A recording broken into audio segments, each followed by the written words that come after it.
dans le Seigneur, je vous salue au nom puissant de notre Seigneur Jésus-Christ.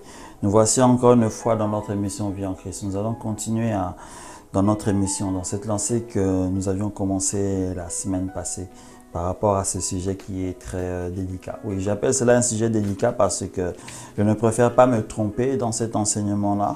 Nous allons essayer de partager certaines réalités par rapport à nous l'avons annoncé la dîme et aux offrandes. Nous avons introduit déjà un concept très important que ces deux éléments, ce sont des actes de foi. On n'a pas essayé de définir la foi, on a simplement lu tel que la Bible nous l'a mentionné. Nous avons parlé de la foi par rapport à la parole de Dieu. Nous avons insisté sur cet élément-là. On a essayé de voir un peu l'histoire en fait de la foi, en fait de la dîme. Je vais essayer de me répéter ici. Pour ceux qui n'ont peut-être pas suivi cet épisode-là, mais qui est disponible, vous pouvez regarder cela à nouveau. On avait dit un élément très important par rapport à l'histoire de la dîme en réalité. On avait essayé de définir comment et en quelles circonstances la dîme était en réalité donnée. Il n'y avait pas simplement ces éléments-là par rapport aux Écritures, non. La Bible n'est pas forcément quelque chose de directement biblique comme tel, non. L'histoire nous enseigne que les personnes qui étaient des vassals, en réalité, lorsqu'ils faisaient des conquêtes pour leur roi ou pour la personne qui était supérieure à eux, ils amenaient toujours une portion de leur butin. Et Abraham, à cette époque-là aussi, était, je peux dire, connaissait ces gens, connaissait ce comportement-là, ce mode de vie en réalité. Pourquoi? Parce que je vous l'ai dit, c'était peut-être une surprise pour certains. Vous devez savoir qu'Abraham a vécu dans la période de Nimrod. Vous connaissez Nimrod? Regardez dans le livre de la Genèse, vous allez découvrir qui il est en réalité. Et vous devez savoir que Terah, son père, faisait ces éléments-là. Terah était un membre de l'administration politiquement de Nimrod. C'était un général de Nimrod, si on peut dire ainsi. Et Abraham voyait ce comportement-là. C'était tout à fait normal lorsqu'il avait fait cette bataille avec le roi de Sodome qu'il est allé payer une portion. Il avait pris cette portion qui était dans son cas un dixième. Il a fait cela une seule fois, nous avons vu cela une seule fois. On ne sait pas s'il a fait cela après, parce que aujourd'hui nous disons que la dîme, c'est une portion par exemple d'un revenu comme tel. Est-ce que Abraham avait-il un revenu? Je ne peux pas vous dire s'il avait un revenu, mais est-il qu'il avait remporté quelque chose à l'époque? Il a donné une portion cette portion-là à Melchisédek. Et nous pouvons déduire aussi que ses fils ont été enseignés dans cette réalité-là. Parce que Jacob en a parlé. On peut se poser la question, mais comment Jacob en parle si lui n'a pas fait de guerre ou quoi que ce soit d'autre? Mais il a parlé d'une dîme quand même. C'est-à-dire qu'Abraham a enseigné ses enfants, ses serviteurs aussi peut-être, cette réalité en question. Et on peut se poser la question, mais si eux connaissaient cela, vers qui eux donnaient ce pourcentage-là, cette portion en question? Vers qui donnait-il? Et après, l'histoire passant, etc., la dîme est devenue une loi, comme on peut le dire, parce que le Seigneur a donné une loi par rapport à la dîme avec Moïse. Nous n'allons pas entrer en profondeur aujourd'hui en essayant de définir toutes les dîmes qu'il y a dans la parole de Dieu, parce que le problème, il est là. Le problème, c'est que la Bible, quand elle parle de dîme, elle ne le parle jamais au singulier en réalité, mais le parle toujours au pluriel. Vous comprenez? Parce que regardez un peu la remarque que le Seigneur Jésus-Christ avait dit aux pharisiens, aux sadducéens et autres, lorsqu'ils regardaient leur comportement, etc. Il disait que vous payez la dîme des cumin, je pense, et de l'autre élément. Donc c'était au pluriel. On dirait qu'il citait déjà deux types de dîmes en question. Mais lorsque vous allez comment on appelle ça, dans les Écritures, dans l'Ancien Testament, vous allez voir que la parole de Dieu parle des dîmes par rapport aux veuves, par rapport à disons, au temple lui-même. Je pense que si je ne me trompe pas, c'est à vérifier bien sûr, il y avait je pense un minimum de 6. Hein. Je crois que c'est le minimum, ou peut-être un peu plus, mais il y a un minimum de 6 dîmes et autre chose. L'enseignement de ces 6 types de dîmes aujourd'hui n'a aucun intérêt. Pour le peuple de Dieu actuellement, ces types de dîmes n'ont aucun intérêt.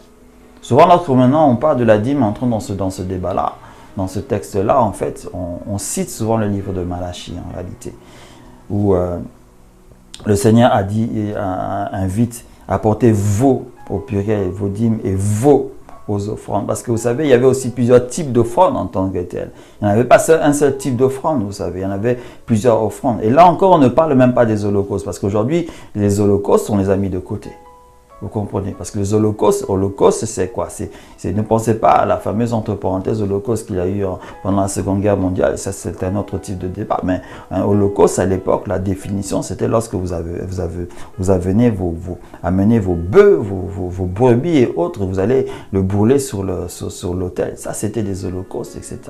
Et il y avait aussi des offrandes qui maintenant étaient amenées. Et plusieurs types d'offrandes étaient amenées. Sans parler même des libations et autre chose. Parce que vous savez que il y a une frontière entre la grâce et la loi. Et elle est tellement mince que quand vous faites une petite erreur, vous glissez dans la loi. Mais lorsque vous revenez dans le bon chemin, vous revenez dans le chemin de la grâce dans laquelle le Seigneur Jésus-Christ nous a amenés. Mais est-ce que tous ces éléments qui étaient dans la loi là, étaient appelés à être jetés à la poubelle ou autre chose? Ça serait peut-être à vous de décider par rapport à cet élément-là, parce que vous savez, certaines personnes qui disent que, par exemple, nous ne devons plus donner la dîme, ils se limitent souvent à la dîme. Ils ne parlent même pas des offrandes dans ce cas-là. On ne peut pas donner la dîme, c'est parce que le Seigneur Jésus est venu accomplir la loi. Sa loi a accompli sa mort a accompli la loi, excusez-moi. Donc, comme le Seigneur Jésus était comme la dîme des dîmes, bon, écoutez, vous savez, il y a souvent des définitions qu'on peut rire, hein, parce que si je dis que le Seigneur Jésus était une dîme du Seigneur, de notre Dieu, il devait y en avoir quoi? Il devait en avoir 10, n'est-ce pas, pour avoir un dixième, lui. Ouais, déjà, ça ne va pas. Le Seigneur Jésus était certes une offrande que le Seigneur a faite par définition, etc. Mais ça ne va pas non plus dans ce sens.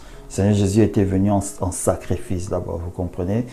L'offrande, le sacrifice, c'est deux choses différentes. Parce que vous savez que lorsque nous commençons à mélanger les enseignements, souvent nous nous trompons. Et voilà, les gens se trompent comme cela. Jésus lui-même est venu et dit, écoutez, je ne suis pas venu abolir ces choses. Ça, c'était un premier de ces langues. Il a dit, je suis venu les accomplir pour nous.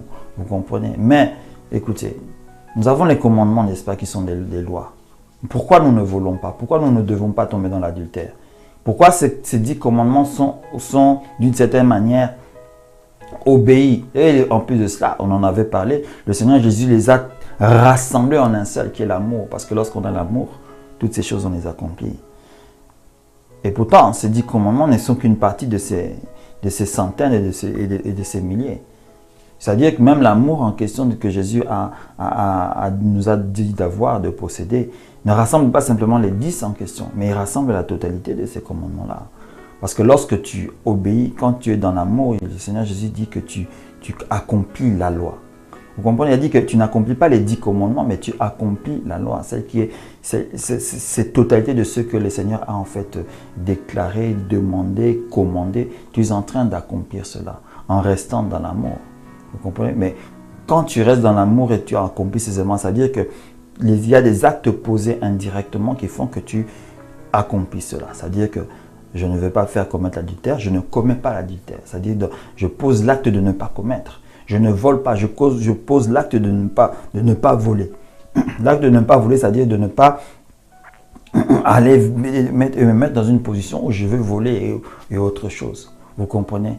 L'acte que je n'adorerai pas d'autres dieux, c'est parce que je suis en train de poser l'acte d'adorer le seul et l'unique. Vous comprenez? C'est-à-dire qu'il y a des actes qui sont quand même posés. Donc, ce que je veux dire que, d'une certaine manière, l'offrande aussi, la dîme, etc., je dois la donner ou est-ce que je ne dois pas la donner? Raison pour laquelle nous avons introduit, en fait, et nous avons dit que ce que nous faisons, c'est un acte de foi. Donc, lorsque je reviens dans Malachie, où le Seigneur nous invite à venir encore avec ces éléments-là, souvent on parle des offrandes et de la dîme par rapport à ça, sans tenir compte aussi du contexte pour lequel le Seigneur avait invité, en fait. C'est pour ça que j'ai toujours dit, à mon avis, que si tu veux expliquer à quelqu'un pourquoi doit-il peut-être donner ou ne pas donner, ou donner son offrande, ne l'a pas donné, ne te focalise pas en Malachie. Ce serait une erreur de parler de Malachie comme exemple en réalité, parce que tu ne peux pas parler de ce chapitre-là de Malachie sans commencer dans Malachie vers chapitre 1 et de comprendre pourquoi le Seigneur est venu à dire ce qu'il a dit là. Vous comprenez? On ne va pas entrer dans ce fait historique-là parce que ce n'est pas très important dans notre dialogue. Mais si nous touchons quand même ce livre de Malachie en question, nous allons voir que le Seigneur, lorsqu'il parle quand même de ça, il vient avec une promesse. Je vais essayer rapidement peut-être de chercher cela si je vais arriver parce que c'est vrai que souvent on me le dit, nous ne tirons pas peut-être les versets pour les montrer autre chose, c'est parce que nous n'avons peut-être pas forcément le temps et nous préférons souvent dialoguer. Parce que lorsque nous parlons dans notre émission Vie en Christ, c'est parce que nous avions une connaissance, c'est que les personnes connaissent la parole de Dieu. Et nous essayons en fait de rapidement débattre de certains points, afin que les Seigneurs puissent être, les personnes puissent être fixées. D'accord? Donc c'est cela. Mais ici, dans ce cas-là, nous allons essayer de lire. Lorsque nous lisons donc dans Malachie chapitre 3 au verset 10, où le Seigneur nous donne cette invitation, apportez donc vos dîmes dans leur totalité, dans le trésor du temple, pour qu'il y ait des vivres dans ma demeure. De cette façon-là, mettez-moi à l'épreuve, déclare l'Éternel, le Seigneur des armées célestes. Alors vous verrez bien si de mon côté je n'ouvrirai pas les écluses des cieux et je ne vous comblerai pas en surabondance de ma bénédiction. Pour vous, je détruirai l'insecte qui dévore, il ne détruira plus les produits de vos terres, de vos vignes, et dans vos campagnes, vous ne manquerez plus de fruits.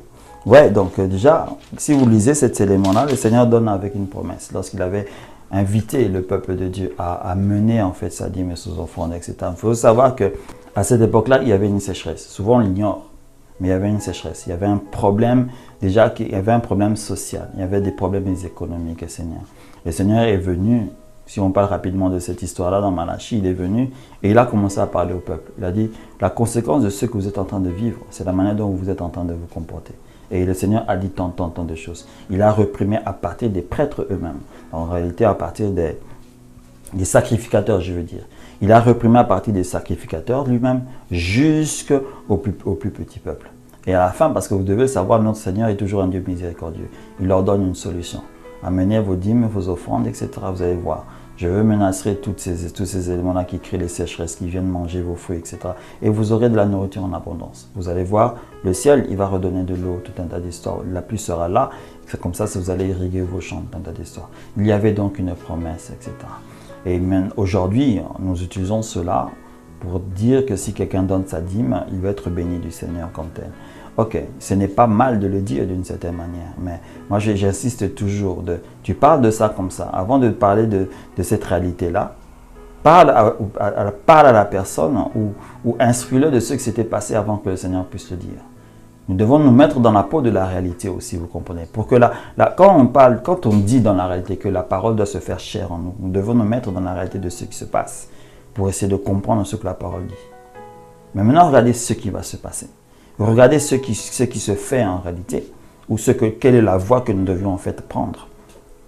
Par rapport à la dîme, par rapport aux offrandes, lorsque j'ai dit que c'est un acte de foi, moi je veux décider, par la foi que j'ai, en donnant mon offrande, que le Seigneur me bénira. Ce n'est pas une loi, mais j'ai décidé en moi-même, je crois en moi-même, j'ai la foi en moi-même que si je donne ma dîme, le Seigneur me bénira. Mais comment se présentera cette bénédiction maintenant? Vous savez, il y a tellement de choses qui se passent dans ce monde, dans la vie des chrétiens, de chaque chrétien dans ce monde. Chaque personne vit son miracle. Je l'ai toujours dit, chaque personne vit son miracle. Le miracle de la sœur Judith n'est pas le miracle de la sœur Micheline. Le miracle du frère Paul n'est pas le miracle du frère Timothée. Non. Les Écritures nous disent déjà que dans le ciel, les étoiles sont là, mais il n'y a pas une étoile qui est identique à une autre. On n'a pas des vies identiques. Même un mari et sa femme n'ont pas une vie chrétienne identique. Chaque personne a sa propre foi. Chaque personne manifeste sa foi d'une manière ou d'une autre. Je vais donner un exemple, par exemple. Tu peux être là, tu dis, moi je donnerai ma dîme parce que je crois en cette réalité que le Seigneur bénit. Et voici quelle est ta bénédiction. Tu donnes ta dîme, mais tu es dans une société où on remplace ces personnes facilement comme ça. Mais tu n'as jamais perdu ton poste, mais tu es toujours allé de l'avant. Mais tu as toutes les chances de perdre ce poste-là. Mais tu ne le perds pas, le poste en question. Les personnes t'ont vu entrer dans une petite position, et tu es arrivé dans une plus grande position. Regardez la protection que l'Éternel a faite. Parce que tu donnes ta dîme, parce que toi tu as cru que le Seigneur te bénira. Et voilà ta bénédiction, la préservation de ton poste. Tout simplement. Ce n'est pas que tu as donné la dîme, il t'a donné des millions. Non. Il a préservé ton poste afin que tu aies toujours un salaire pour survivre, pour pourvoir à ta famille. Pour pourvoir au bien de ta famille. L'acte de foi. Si tu ne le faisais pas, si tu ne donnais pas ta dîme, peut-être des circonstances allaient se faire, ce travail tu l'aurais peut-être perdu. Mais le Seigneur dit que tu ne le perdras pas. Le Seigneur a décidé que tu ne le perdras pas. Des personnes qui sont à côté de toi vont le perdre. Mais toi, tu ne le perdras pas. Parce que tu donnes cette offrande. Parce que tu donnes cette dîme-là. Dites-moi simplement que j'ai tort en donnant cet exemple. Regarde simplement toi qui es en train de m'écouter, qui travaille aujourd'hui. Tu sais que tu es dans une société où on ne trouve pas du travail. Mais tu en as trouvé un et tu l'as conservé. Pendant que tu pouvais être discriminé et ne pas l'avoir. Mais parce que tu donnes ta dîme, le Seigneur a donné une protection. L'acte de foi que tu as posé a une conséquence, cette protection-là. Quand le Seigneur dit qu'il va menacer celui qui vole et autre chose.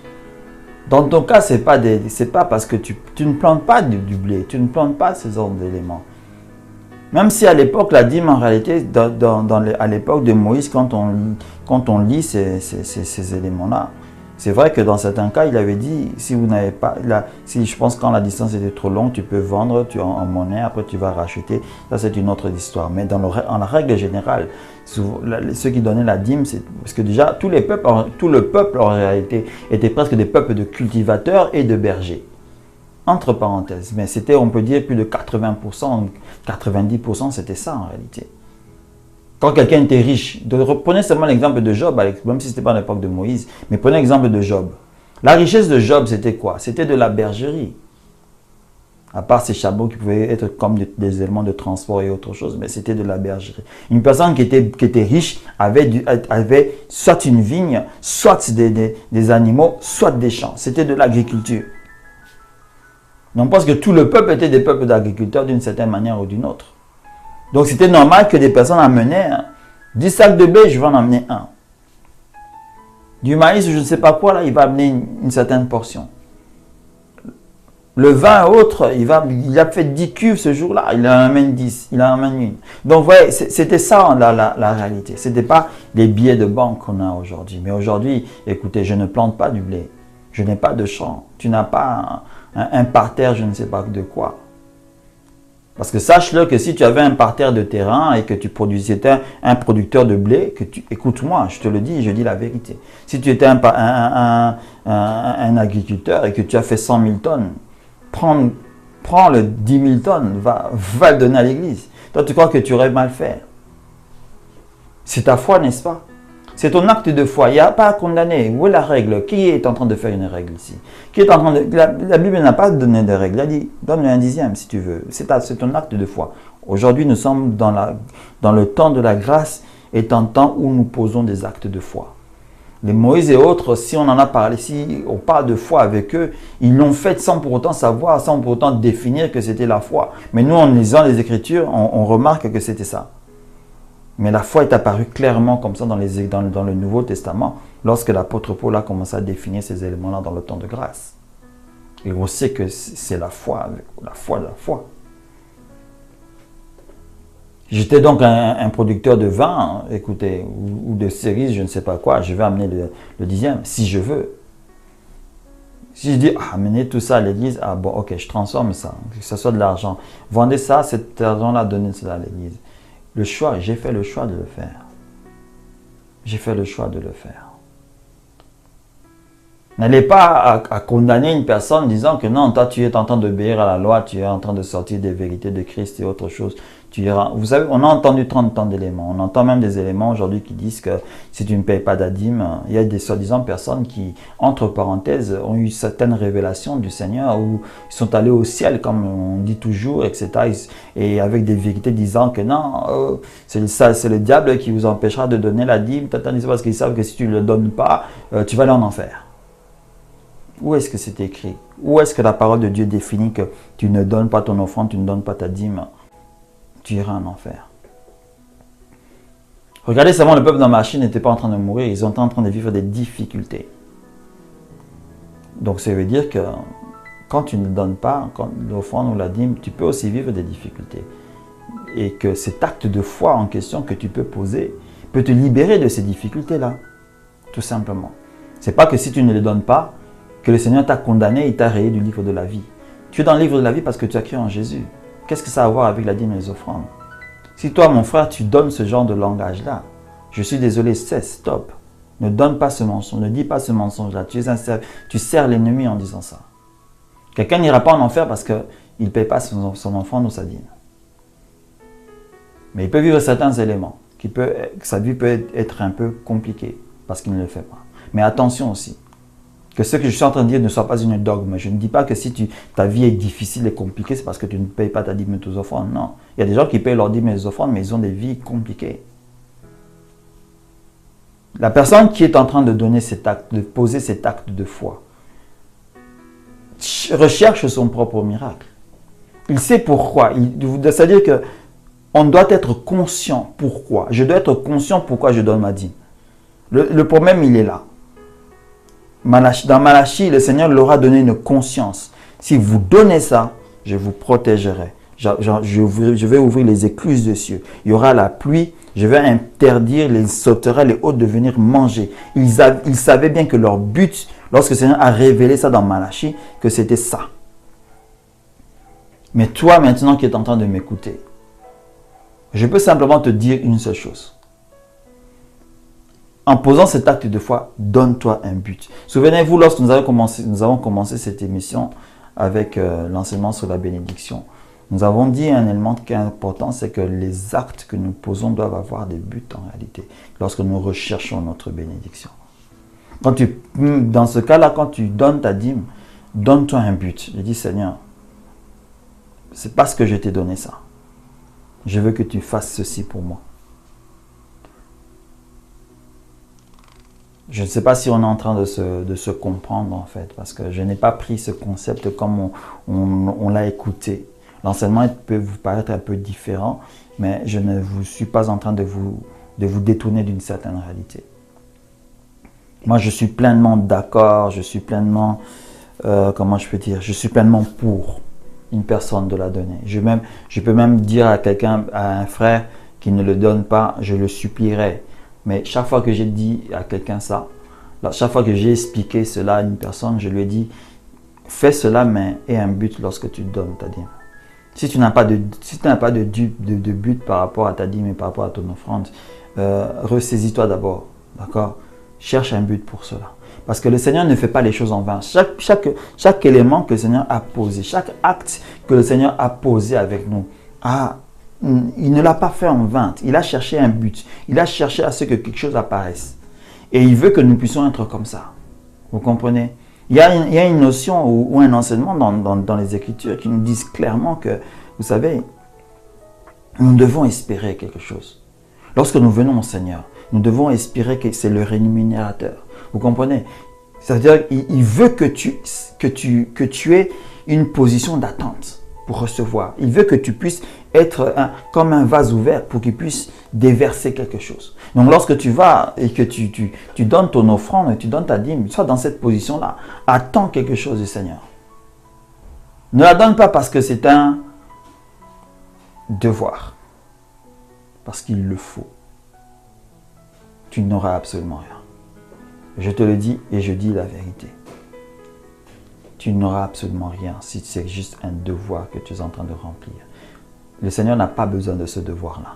Nous devons le comprendre parce que ce devoir-là sera en dehors de la foi. Reprenez la définition de la foi.